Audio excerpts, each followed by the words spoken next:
দুর্ঘটনা মানুষের পরিচয় দেখে আসে না, তাই সচেতনতা সবার জন্য সমানভাবে প্রয়োজন। রামনগর ট্রাফিক শাখার পক্ষ থেকে প্রত্যেককে বারে বারে অনুরোধ, রাস্তায় বেরোলে অবশ্যই হেলমেট করুন, অবশ্যই গাড়ির গতি নিয়ন্ত্রণে রাখুন, মন্তব্য অবস্থায় গাড়ি চালাবেন না।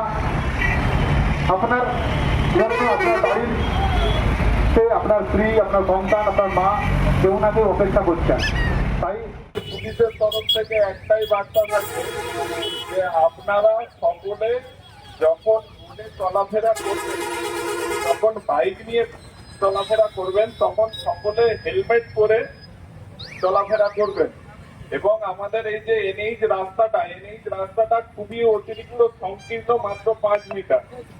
তো এই 5 মিটার রাস্তা হওয়ার কারণে এই রোডের চওড়াটা যতটা, তার থেকে কিন্তু রোডের গাড়ির চাপ তার দ্বিগুণ। সেক্ষেত্রে সকলকেই আমাদের পক্ষ থেকে ট্রাফিক অ্যাওয়ারনেস